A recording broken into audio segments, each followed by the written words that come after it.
Hello and welcome to the That's So Craven podcast, your Fulham podcast from Down Under. Last night, Fulham was certainly stung as we went down 3-2 at Legoland to our close neighbours Brentford. In what they described as their cup final, the home team had a bit of luck go their way as well as capitalising on a sloppy performance from a Fulham team who struggled to create any real chances. Here to discuss a disappointing result, I have Elton. How are we going? Oh, hi there, Jack. Good to be here. Hello, everyone. Well, you say good to be here. It's not Oh, the most not the it's most always good to enjoyable be game to here. actually discuss, though. You know what? It's still interesting, and I actually enjoy the chat. So it's we it can't always be roses. And I think as we'll get into it, it's just kind of bound to happen at some point in the season when we're forced to scratch our heads a bit. Yeah, look, as you said, it's been one of those seasons so far where we haven't really had to have these kind of conversations, and most of our podcasts have been incredibly positive because we've got really good results. Even when we lose, it's been good results and good performances. But this one just felt a little bit different, where we're coming off the back of a couple of performances that maybe aren't as strong as we have sort of expected, and we're getting points even though we're maybe not playing that well. But it seemed to sort of come crashing down in a heap, especially with Polina missing from the starting lineup. Dad, talking of the lineup, we obviously talk week in, week out for the last month or so about who's going to start on the wings and what the lineup's going to be. We expected Lukic to come in for Polina. Were you at all surprised that Solomon actually got a start on the left and Willian moved to the right? So I wasn't surprised that Solomon got a start. I mean, I guess it's always a possibility that Silva was going to continue to use him as a sub, but I think the weight of evidence says that he's ready and he's he's a high impact player. So I'm glad he started. Yeah, look, I've seen a lot of commentary and we've discussed it a lot as well about as to whether he should be on the left. I think perhaps the bigger issue is whether Willian should be on the left and whether Solomon is probably perhaps more effective or most effective from either side or as effective from either side. And perhaps what we're doing is cancelling out the Willian effect because he has been a little off lately, hasn't he? Yeah, it's an interesting point, and we will discuss it later because I do have a tweet that we've got that we will discuss about whether that was the right decision or not. But I did see it broken down on Twitter that Willian has played 195 times on the right and 196 times on the left in his career. So it's not like we're displacing Willian and putting him in a position that he's not used to playing. When he was at Chelsea, he quite often rotated between the two wings. Same at Arsenal, you'd find him on the right or the left. Throughout his whole career, he's been a player who can play on both wings. So I don't think he's massively out of position, but I think maybe we're just seeing a little bit of fatigue over the last few weeks where, there was that spark maybe a month or so ago, and it just looks like it's fizzled out very slightly recently. And, we could potentially blame that by him being put out of position and also by the fact that Solomon has come in and done such a great job. But maybe we're being a little bit too harsh on Willian, and actually it's just a couple of little slow performances. Well, what about the effect of the partnerships that are presented to you by where you play? Robinson versus Tete, and I think that's actually probably is potentially the biggest factor. Yeah, I'd agree. I reckon that's probably more of an argument to have for why Willian should play on the left and potentially displace Solomon on the right, because Willian and Robinson have worked so well together through the whole season.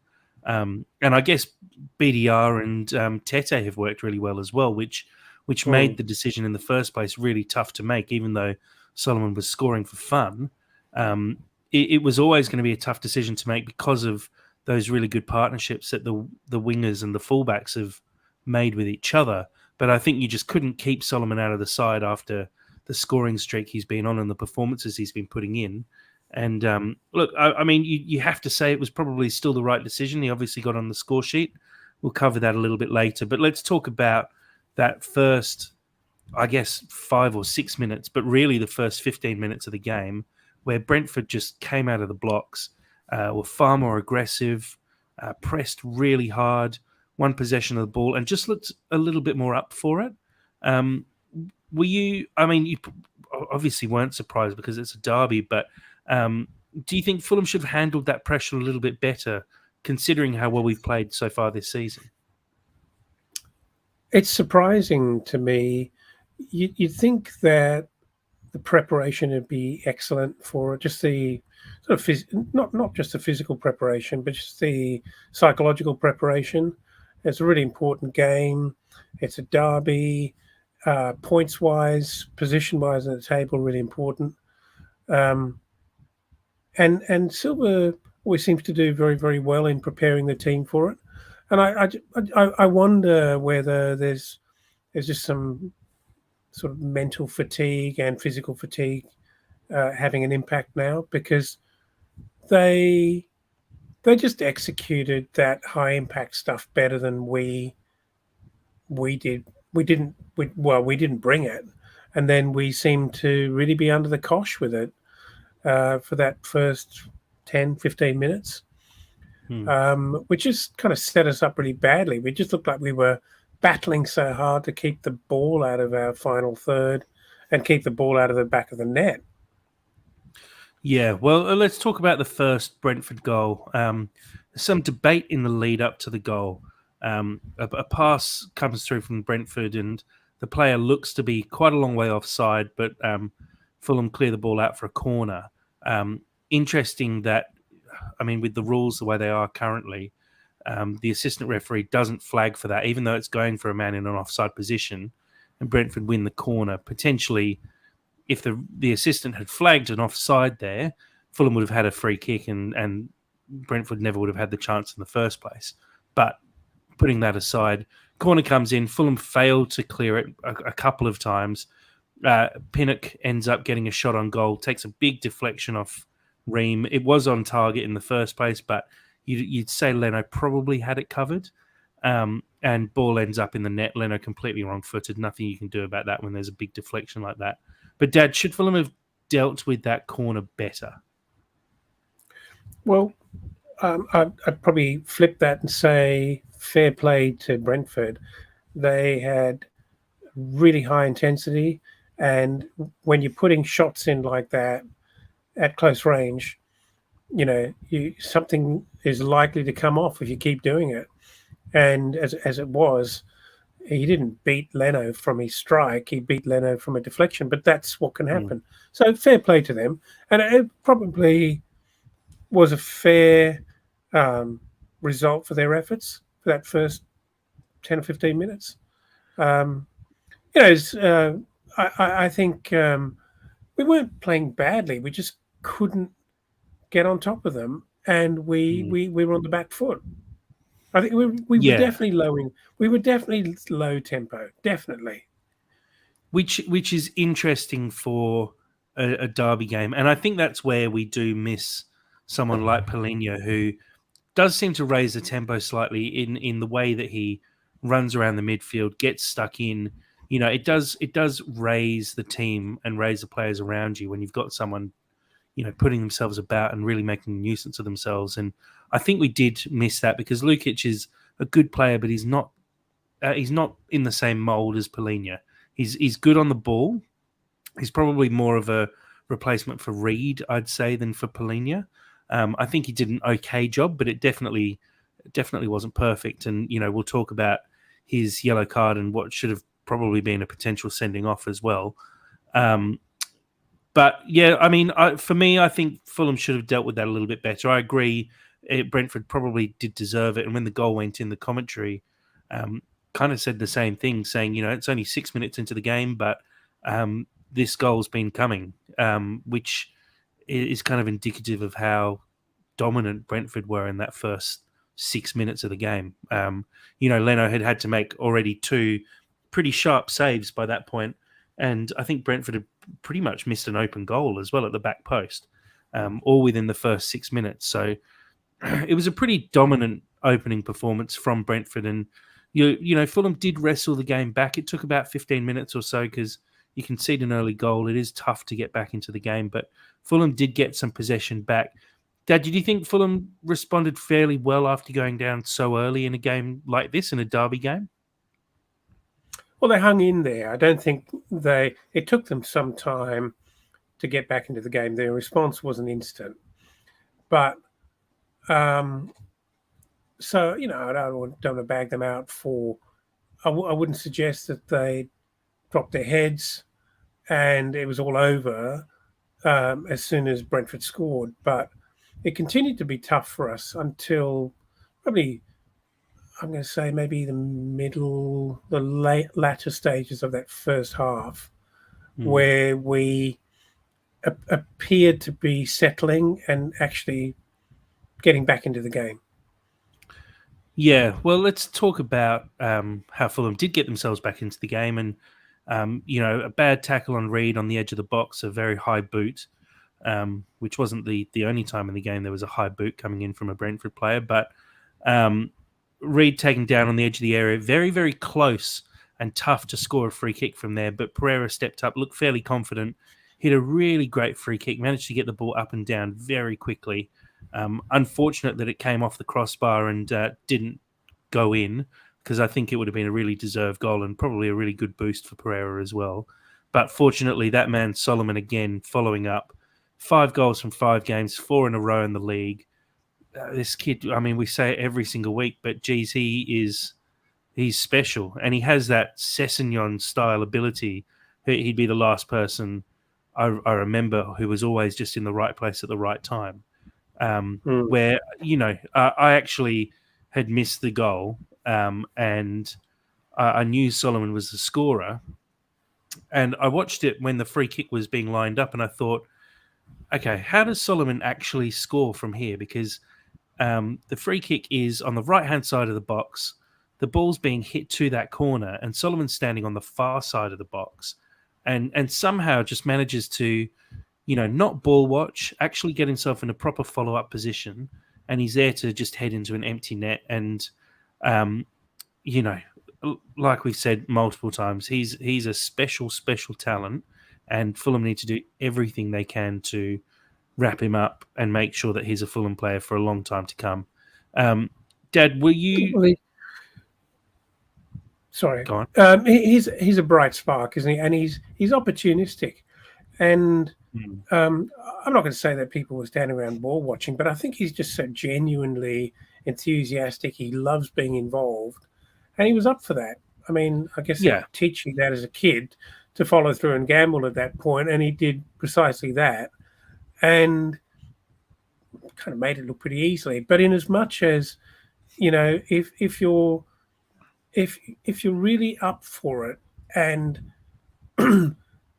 just what I'm trying to say is, in the same way that Brentford deserved that goal by just putting us under so much pressure and just being so up for it, and everyone being so very aware, I think similarly Solomon deserved that goal because of his awareness, and he was kind of prepared to follow up and be there. Yeah, I think there's a bit of natural talent there as well, where you do just have to have that ability to know where to be, and he seems to have that ability to be in the right place at the right time. And look, a good finish, a pretty simple one at the end of the day, but he put the ball comfortably in the back of the net without much fuss. I really enjoyed the celebration afterwards. You could see how fired up Pereira was. Even though he wasn't the goal scorer, I don't even know if he goes down as getting an assist for that goal. I don't think he does, but just how absolutely fired up he was about that one, because he's been having a bit of a tough time recently. I don't think he's really looked 100%. I don't think it's an injury. I think there's, again, maybe a bit of fatigue, maybe just a little bit of a dull patch for him, as probably could say a couple Fulham players have. But Dad, do you think that moment maybe gave him a little bit of something to cling on to and potentially move forward with over the next few games? I know what you mean. I did see that as well, and yeah, he's definitely hasn't had it all his own way. I mean, he's had a really great season, and he's a really high impact player for us and a really important player. But he just seemed a bit off in the last probably 3 or 4 games, I'd say. Mm. And yeah, well, it's difficult to know what turns it round for players, and maybe when you score a goal that you almost didn't deserve to because of your performance up to that point, or you just do something brilliant and special that everyone gets behind you, maybe it does turn it around for you. And when you find the solution, and can you text Alexander Mitrovic? I know we'll talk about that a little bit later. The other talking point, I guess, after the equaliser, or sort of before and after the equaliser, Sasa Lukic picked up his first yellow card after 35 minutes. There was a pretty horrendous tackle as well in that time from Ivan Toney, and we've got a picture of it a little bit later on to show, where he goes over the top of the ball and somehow takes Lukic in the face. And then around that same time as well, we see Lukic commit another foul that, should definitely be another yellow card, and probably see Sasa Lukic sent off before half time. Dad, I mean, just in general, because this is a couple of moments, but throughout the whole game, a little comment on the refereeing and your thoughts on the performance from the ref. I was frustrated. He's a very experienced ref, but I feel like this is becoming a real thing now. And I don't want to sound like a moaner, but it does feel like our card has been marked, and we're the feisty bad boys that all refs need to be looking out for. Now, we're not absolute animals, but we're cheeky and we're a little bit undisciplined, and we must be kept in our place. And they're looking for it. And maybe how could you miss the number of yellow cards as a referee that Polini is picking up? He leads the pack in that. But it's not only him. There's a lot of other players picking up a bag of yellow cards. But I just thought that the ref seemed very keen to kind of make statements. And certainly I don't think there's much to dispute about Lukic's first sort of slide tackle coming in kind of from the side, kind of a little bit from behind. I wanted to be generous. It wasn't absolutely filthy, but it was from behind. Yeah, it was a bad tackle. It wasn't terrible, but it was a bad tackle. But it's a yellow card. No question about it, right? The Ivan Toney thing, I thought Ivan Toney, I was talking to Sam about this on the phone this afternoon. Ivan Toney, I regard, whatever you think about him, I think he's a very intelligent, a very instinctive footballer. His brain twitches very quickly. And I think there's rarely a moment on the pitch that he doesn't know what he's doing or isn't quite intentional about what he's doing. And he was very quick to appear sorry and remorseful. I was going to say that. Yep, remorseful and almost bemused at what had just happened. But if you look at it in slow motion, and I know how slow motion has a way of making things look worse. But if you just look at his awareness is incredible. His awareness is incredible. And that's in open play, hardly with 4 players around him in a high-pressured situation where he's trying to sneak one in past the keeper. Very much in open play. It just seemed impossible for me to believe that he didn't have a good handle on what he was about to do. So the ref doesn't even pull up a yellow card, which is astonishing Mm. when you think whether or not it was malicious. He actually put two studs in Lukic's face, and there's an injury very visible. So whether it was excuse me, whether or not it was malicious, it was a very very bad tackle, which and it resulted in an injury. Yeah, look, I don't think there was any malice in the way he went into the tackle. I think it was a poor tackle. There's not many instances in uh, I'd say professional football, but not many instances in the Premier League that you see where someone goes in purely to hurt someone else. There are some bad Yeah, tackles yeah, and people going quite hard. He went in, he timed it poorly, he lifted his foot, and he ended up catching Lukic in the face. Now, the definition of the rules for a foul is if you put someone in danger, you should be carded yellow, if not red. And really, the tackle that he made, even if accidental, has put someone else in danger. If you raise a boot to someone in the middle of the field and hit them in the face, you should be carded, at the very least, a yellow card.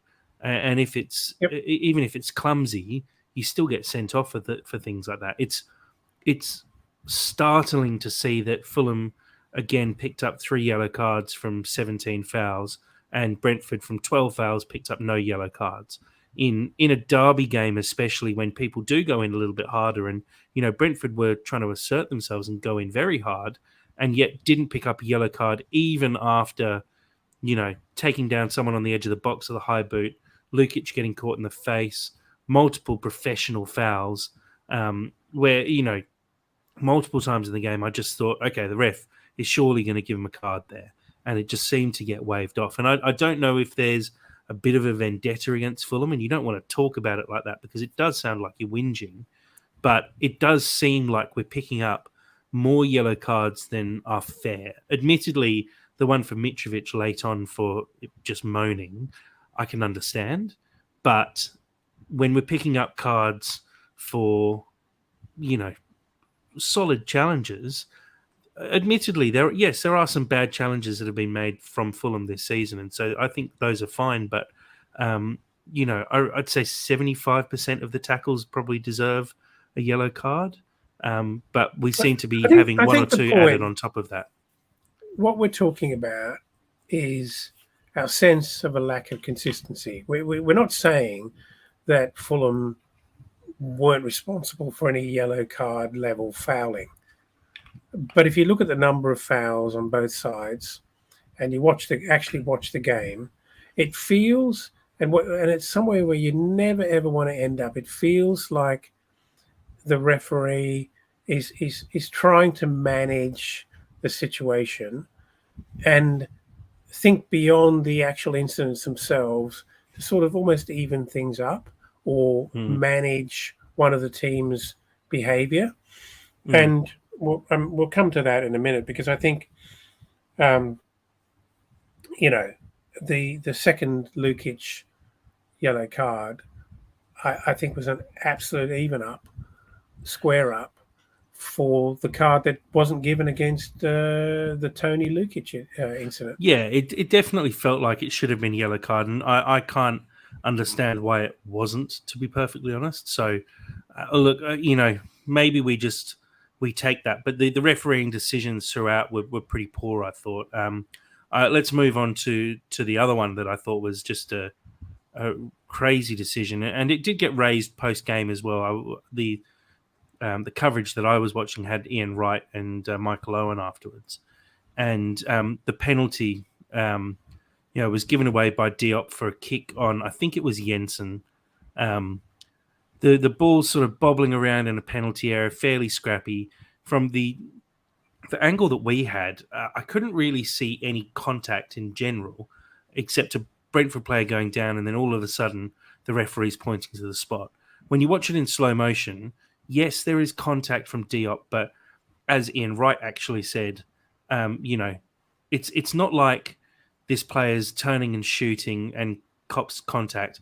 He's basically kicking the ball away from him, gets a tiny bit of contact on it, and Diop just basically taps the end of his toe, and the player goes flying to the floor. how you can give that as a penalty, but also not give the yellow cards to Lukic and Tony earlier. It comes down to consistency, and I don't want us to sound like we're just whinging about poor refereeing decisions being the downfall of us, because it's definitely not the case. We didn't play well throughout the whole game, and that's why we lost. But the standard of refereeing in this game especially was poor. It really But was. but And I think when a questionable decision results in a penalty, how can you look past that in a game? You can't. You cannot. yeah, of course. And I mean, what I'm trying to say though is, at the end of the day, Brentford probably created the better chances, and so 3-2 is probably absolutely, a fair scoreline. sure, Um, sure. and which is why I don't want to sound like we're whinging, because I think Brentford deserved to win based on their performance compared to our performance. But it's just a shame when refereeing decisions can even be considered as a reason as to why a team has lost a game. And, I agree. really, I'd say this game should have ended 3-2, but with 10 men on the field and one of Brentford's goals not being a penalty. Um, Mm. so look, I mean, penalty was given. Surprised it didn't get overturned by VAR, but if a referee gives a penalty and there's contact, even if VAR looked at it as well, they'd probably back the referee. So I understand why it wasn't overturned. Tony takes a very good penalty. We know he's a great penalty taker. I think there was some stat flying around that he has scored all 17 of his penalties he's taken for Brentford in the Premier League, which is a crazy stat. But, he's a very good penalty taker.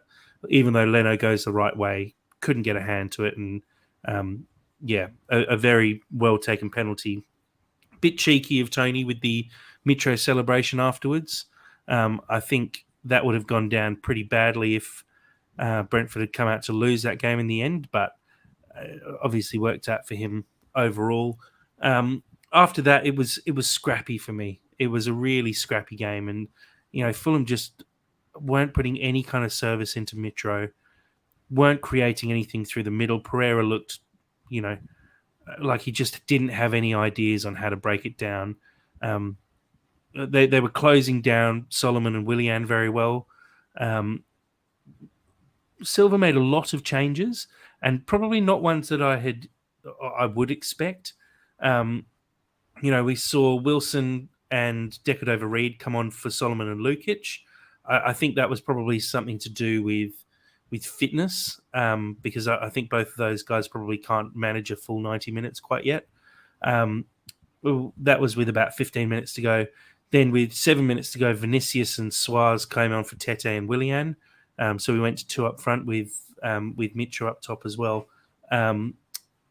Suarez was probably at fault in some sense for the third Brentford goal, a sliced clearance when he easily could have done better. The ball sort of pings around in the midfield a little bit before getting sent out wide. Robinson beaten far too easily for my liking. For someone who is lauded as being incredibly fast, he just managed to get outpaced completely down the wing. A really simple ball in, and Jensen taps the ball through Leno's legs from about 3 or 4 yards out. Almost impossible for Leno to save there. And unfortunately, at that point, with 5 minutes left and Brentford 3-1 up, it was probably called. And I don't think we could have expected to get anything from the game. We did have a consolation, though. Vinicius managed to get himself on the score sheet again in the 9th minute of injury time. Did really well following up a long shot and managed to get I wouldn't call it a tap in, but he actually took the chance really well, finished, and bit of a consolation, but it was effectively the last kick of the game. And that was that, a 3-2 loss to Brentford, mirroring the score from earlier this season when we beat them 3-2. Dad, I mean, it's tough to look back on a game like that, but did you think Brentford were good for the victory there? Look, I think they were deserved winners, to be honest. And it feels, don't really know how to sum this one up, but it kind of feels like we had this coming, and it feels like the wheels. There've been some problems which we've managed to paper over and get away with over the last few weeks. And it seems like they all kind of came home to roost. And, it was by no means a terrible display. But I'd say on the evening, Brentford deserved to win. And I think there are a few little issues that need to be sorted out, and I don't know if they're entirely sorted out. This Silver is much lauded for extracting huge amounts out of every player, possibly better than any other manager has done with these players at Fulham. Well, certainly the ones who've been around for a while. And have we reached a point where, he on balance, on average, week in, week out, given the level of quality of this particular squad, have we reached the point, the sort of high water mark, where we're not going to get any better than this on average? And what it's really saying is that if we have aspirations, as we now have all come to believe in, of top 4, top 6, that it's really a kind of maybe it's just a reminder that we really are 4 to 6 players short. Yeah, sure. I mean, we'll talk about that soon when we go through some of the tweets. Let's have a look at some of the stats for the game, though. Fulham dominating possession. Unfortunately, weren't able to do anything with it, though. 64% to 36%. Fulham had 9 shots on goal to Brentford's 14. 5 of those were on target to Brentford's 6. Not many corners in the game. 3 corners for Fulham to Brentford's 2. And as we discussed before, 17 fouls to Brentford's 12 and the 3 yellow cards to none for Fulham. A quick look at the league table and how everything stands. Actually, both teams don't move despite the result. One thing that we do see here, though, on the screen for those following along live, Fulham now having played 26 games, sitting on 39 points. The teams around Fulham have played far less games. We look at Brighton, we're 1 point ahead of Brighton, but they've played 3 games less than us. We're 1 point ahead of Brentford now, but they've played 2 games less than us. We are 5 points ahead of Chelsea, and they've only played the 1 game less than us.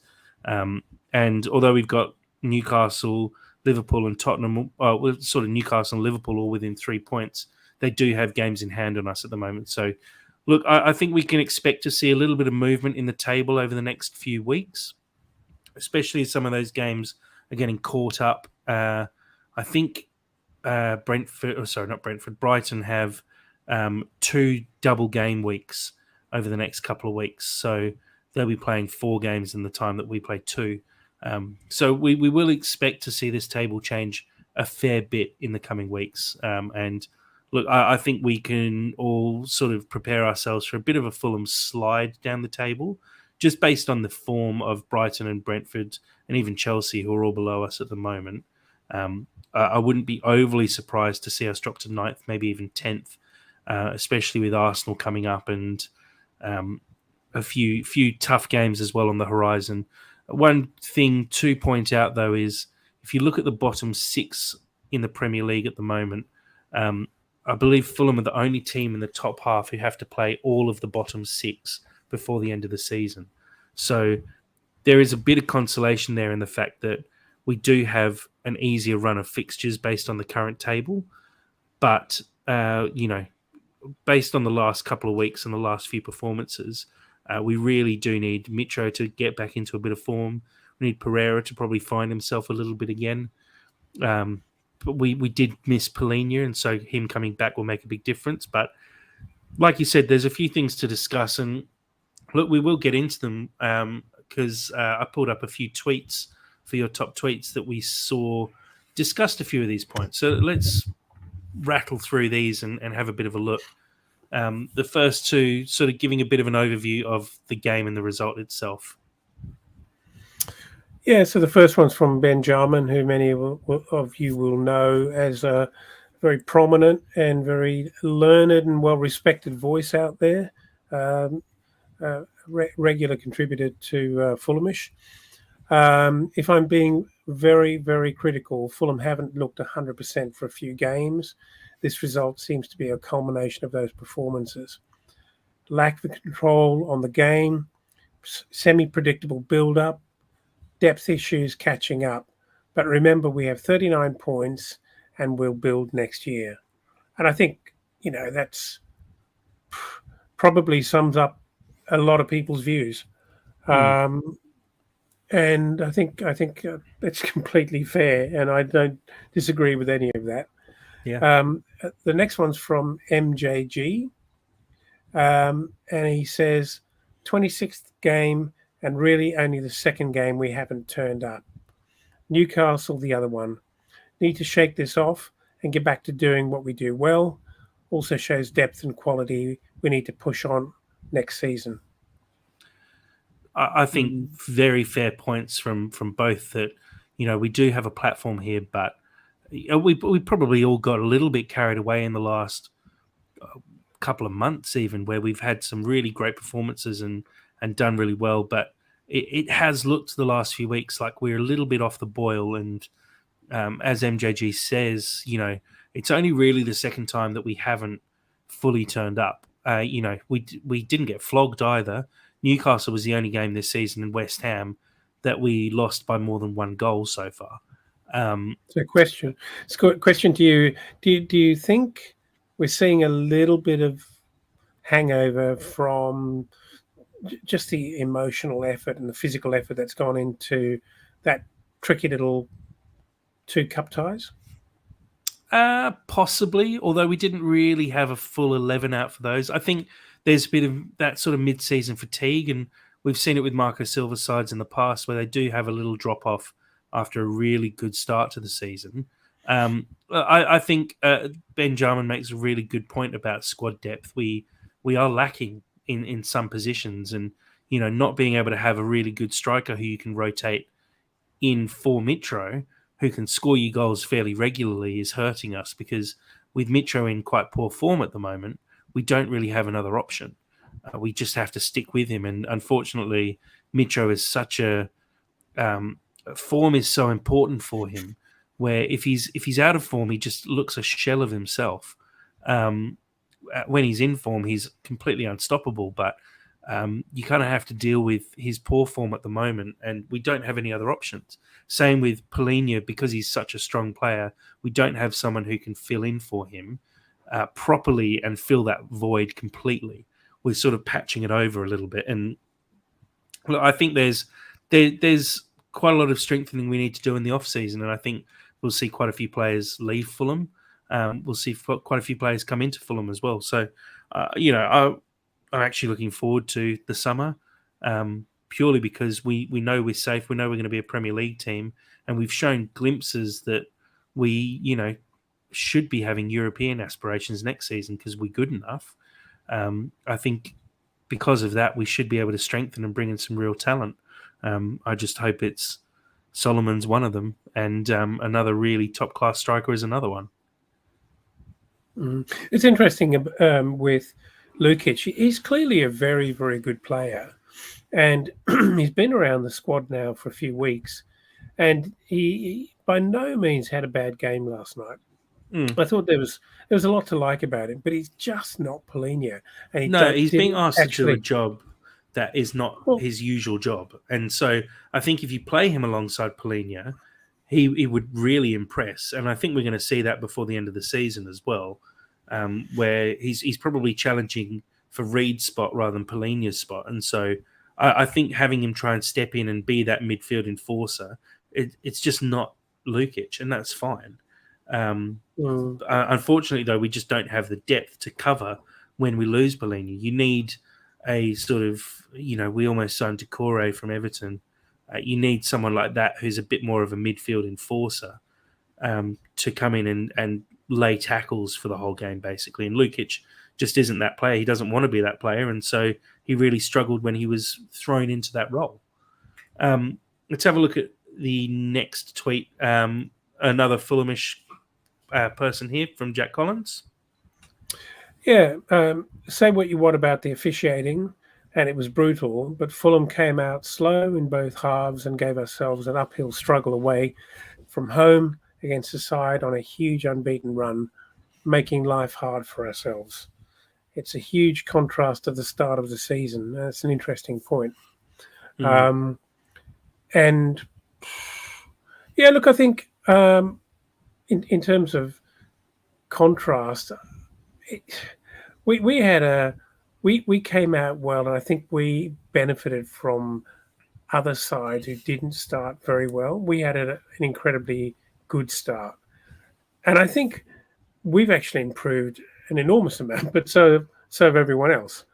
And as you know, I think in terms of where we are, we've just discussed that we're definitely going through a little flat spot at the moment.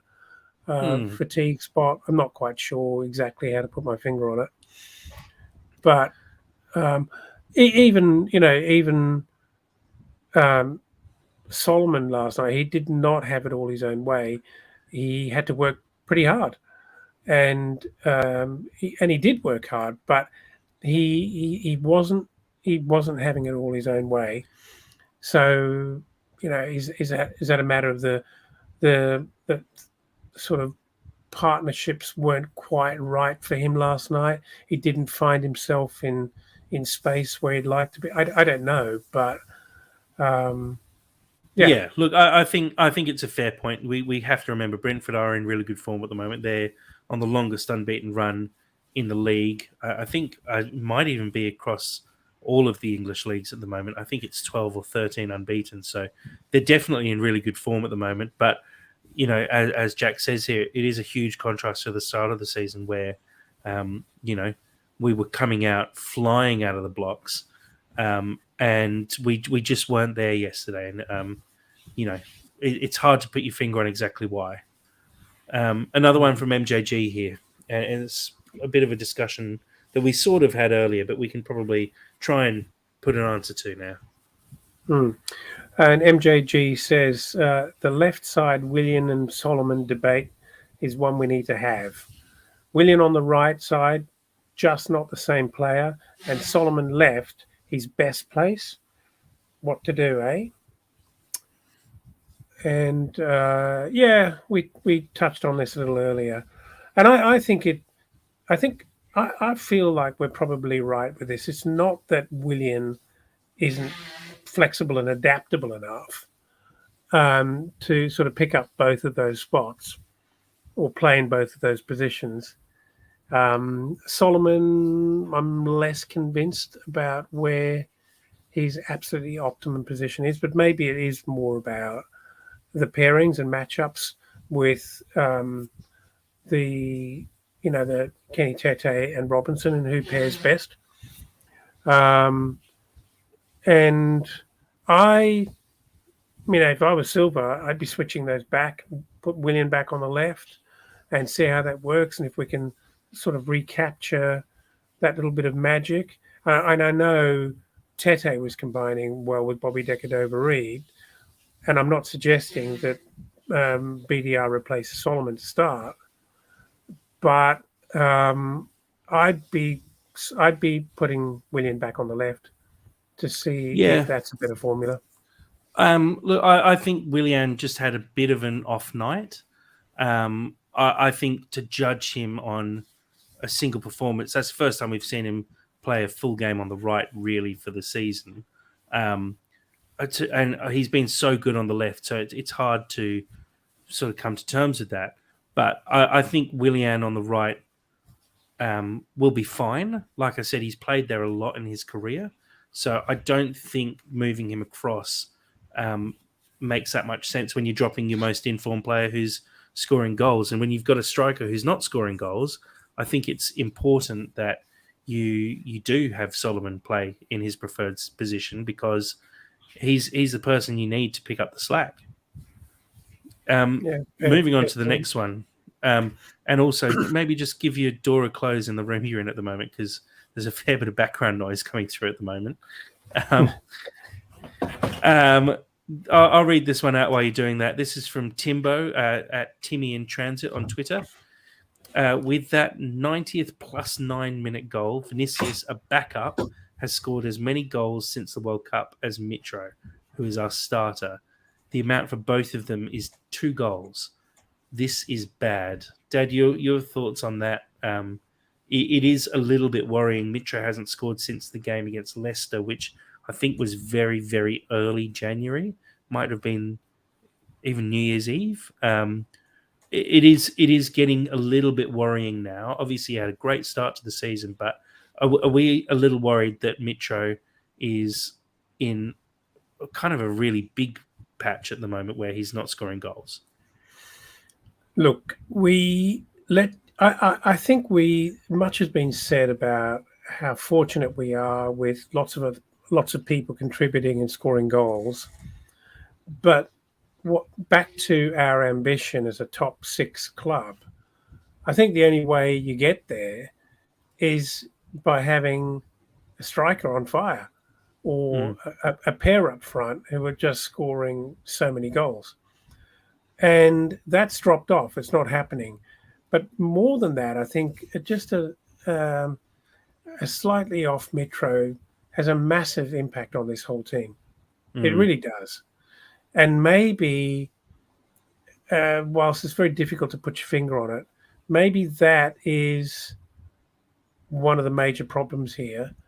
And Mitro's drop in form is actually affecting us greatly because of it. Not only his goal scoring, it's actually how well he does all those other things on the pitch. And if he's injured, he simply can't cover the ground. He can't be as combative. He can't be as strong. And I think all those things have a huge impact on the machine. That is this. We have to play at an absolute optimal to really be competitive with the top teams.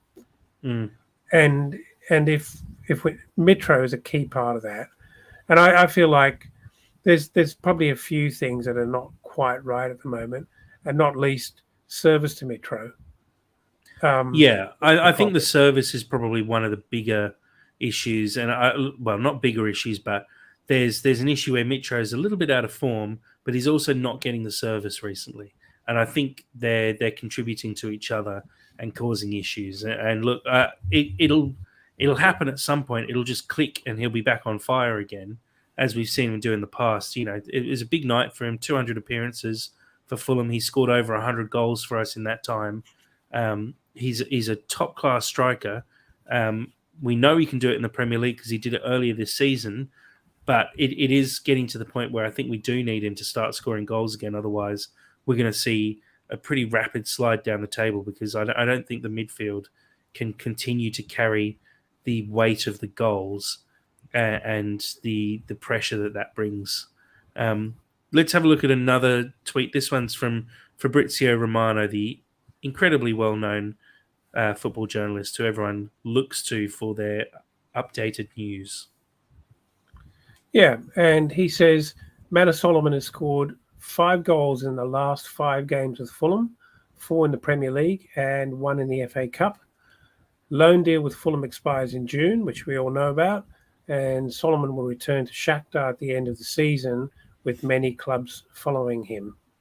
Obviously, technically, he returns to Shakhtar, but if the rumours are to be believed, that talks are already underway to try and secure him on a permanent basis. We don't obviously know much information about that, but it's topical because we all hope it's going to be very successful. We really need him to stay. Look, I'm sure. Well, you'd hope that talks have started, and I'm sure they have because there'd be a number of clubs after him. I know Fabrizio Romano himself actually said that Barcelona were interested.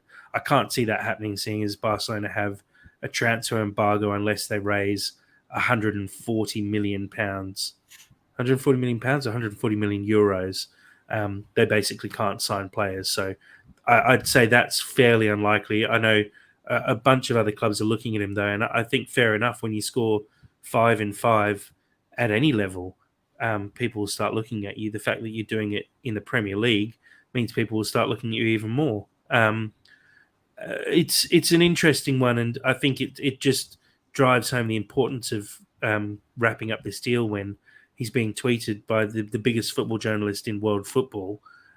It's starting to get raised, and his profile is going up and up and up. And again, we understand why he was keeping Mudryk out of the Shakhtar team, and Mudryk's a £80 million player. It's just such a shame that we didn't wrap up this deal months ago when we had the opportunity to sign him for £7 million.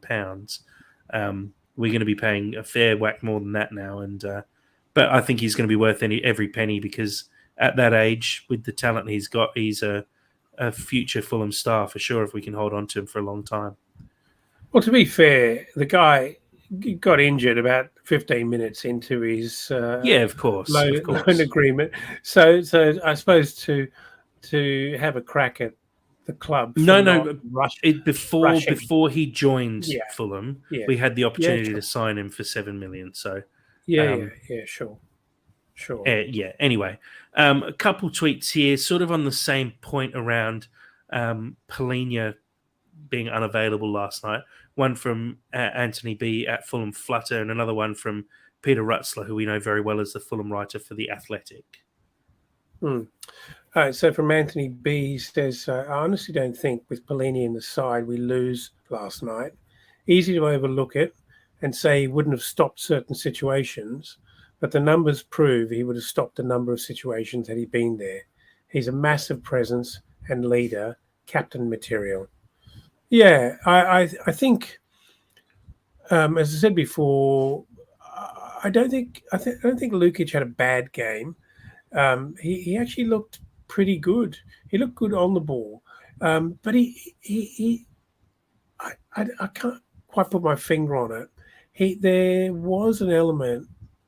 I feel like there's an element lacking, a sort of self-belief element lacking. A number of times when he got the ball, he didn't drive forward. He laid it off square or even backwards defensively. And it's sort of almost like that little sense that I was getting from Harry Wilson when he came back from injury. He just didn't have the confidence to play creative balls forward. Sure. I guess the point here, though, is, do you think Polina would have actually made that big a difference last night? Or do you think we would have lost even if he was playing because the rest of the team played poorly as well? Well, Polina has a presence, and he controls the middle of the field. So he's got an intensity about him. And I think that tends to have a massive impact on the game.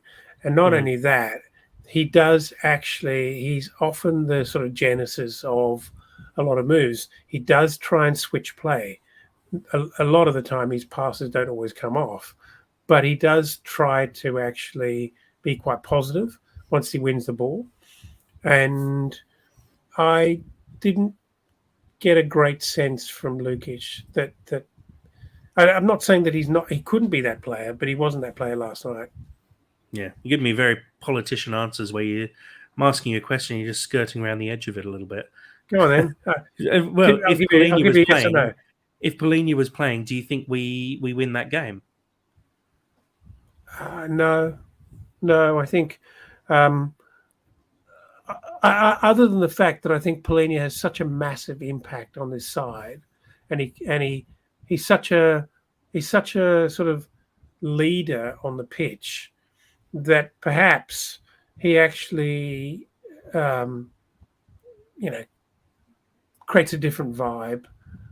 And some of those players that we think had a pretty rusty, tired-looking game, maybe they lift because of what he's doing. So you said no, but your answer there says yes. Look, it's election week, Jack, and it sounds like it. Well, look, I'll read out Peter Rutzler's tweet as well, because it kind of goes on the other side where Fulham Flutter Anthony on Twitter says that with Polina in the side, we win that game, or at least don't lose that game. Peter Rutzler says, no, Polina is the go-to for last night, but while FFC missed him, that wasn't everything. after a shaky first 10 minutes, the team did stabilise but created very little. Are they just running out of steam a bit? Nothing alarming, but it wasn't a surprise. Um, yeah, look, I would agree with Peter. I think Polina would have made a difference, but I don't think it would have been enough of a difference because at the end of the day, Polina isn't the person we turn to create chances. He's the person we turn to break down attacks, and maybe he would have done a little bit better defensively than we did last night. But at the end of the day, we had a lot of possession, but we did nothing with the possession. And Polina isn't this creative genius who's going to play killer through balls and win the game for us. He's what we missed in midfield with a bit of presence, but really we did just look like we were running out of steam a little bit. And I think Polina in that team would have made some kind of difference for sure, but I don't think it was going to be enough to get us any points. And I think some questions have to be asked on the training pitch over the coming days, because if we perform like that going into the game against Arsenal, we're going to be in a little bit of trouble, I think. We've just had Steve Reynolds join us on the live stream on YouTube, asking, "Hey guys, what the hell is the time over here?" It's 10:30 p.m. over here in Perth. He asks, "Are we running short as the season goes on?" And then also goes to say, "We are short of 5 or 6 players, and the small squad is affecting us now.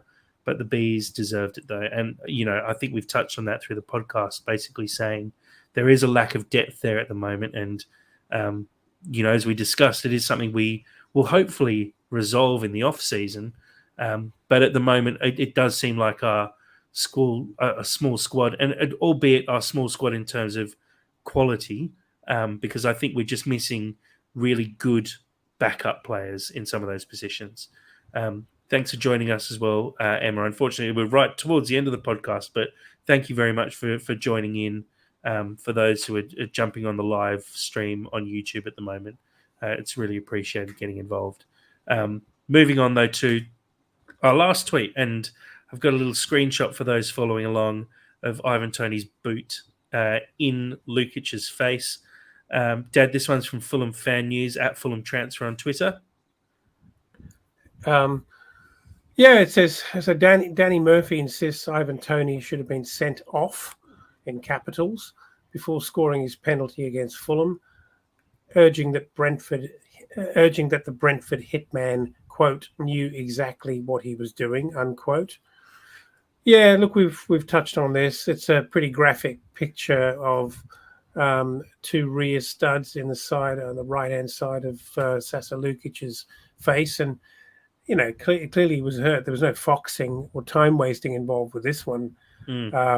And if you look at the angle of where he ends up here with his boot in his face, it's not a good look. I mean, if you take just that screenshot of Lukic on the floor with a boot raised, I mean, Lukic is sort of resting on his elbow, and you've got a boot in his face. And if you told someone that challenge didn't receive even a yellow card, I'd say 90% of people would be astonished. 99% of people, because having a high boot like that is dangerous at the end of the day. Well, surely having studs up at any point in the tackle is a big problem. Yeah, for sure. It's clumsy. Yes, it's a mistake. He didn't mean it, but Danny Murphy thinks potentially he knew exactly what he was doing there. And look, it's disappointing when a decision like that goes against you. Obviously, we got a little bit lucky with Lukic not going off as well, so decision goes against Brentford as well during the game. But as Steve Reynolds on our live says, Toney raised his hand straight away, expecting the worst, and he didn't get anything for it, which was just shocking, surprising. I don't even know how to describe it. But at the end of the day, Toney will be banned for a fair few matches anyway at some point this season. So I think we're going to see Brentford really struggling without him, because he was given man of the match, and he's a big driving force behind everything Brentford do. And without Toney in the team, they're going to be a very different prospect. So I expect we'll see Brentford struggle a little bit later in the season. And I think this unbeaten run they're on at the moment is going to be really important for them, because in the next 15 games they've got for the season, they might struggle to pick up points. So I mean, Tony's a cheeky, cocky little player that opposition teams really love to hate. That he's pretty cheeky. He's Mitro-esque celebrations, goal celebrations. I mean, what's he up to? Maybe he's getting ready to go out with a bang, but hopefully we will have the last laugh. yeah, well, at the end of the day, people do hate players like that. Usually because they're very good, and you have to give it to Tony as a very, very good striker. No doubt. So when someone's a little bit cheeky like that as well, you'd love to have it as the you love to have him on your team, but you absolutely hate it when you have to come up against players like that, because they're just so dislikable, and Tony really is one of those guys. But like I said, unfortunately, Fulham were stung by the better side. Better with a specific emphasis on BET there. And look, I think it's one that we now move past. We put it to bed, and we look forward to the future. We've got a really tough game coming up against Arsenal now. And, like I said, if we put in another performance like that, we are really going to struggle. And I could see Arsenal really putting us to the sword. Obviously, they do have their weaknesses, but we have to be on our A game to even get anything out of that game, and not come away with a pretty bad loss. And I think if we play like we did against Brentford, we are going to come away with a bad loss. So there's a lot of work to do in the week, and hopefully Fulham can change their fortunes a little bit, because after this Arsenal game, we've got a big game in the FA Cup against Man United, and then a fairly good run in the Premier League for the rest of the season. We'll have about 12 games left, and of those 12 games, 9 of them are very, very winnable. There's some tough games against Liverpool and both Manchester clubs, but apart from that, we should be looking at picking up a lot of points. But we do need to find a bit of form, and we do need a bit of a spark back. So look, Dad, let's put this one to bed. Let's put ourselves to bed as well, because it's getting pretty late here now. But thank you for joining me tonight to talk through this one. It was a pretty entertaining game for the neutral fan, I think. It's just disappointing it didn't go our way. I think it was a better game for the Brentford fan, and they were noisy and really up for it. And look, as I said before from the outset, I think it can't all be fun and games discussing incredible wins and incredible form. And I think I'm thoroughly enjoyed talking through all the points. It's good to pull apart. Yeah, absolutely. So look, we'll be back sometime during the week to preview the Arsenal game. But until then, come on, you Whites.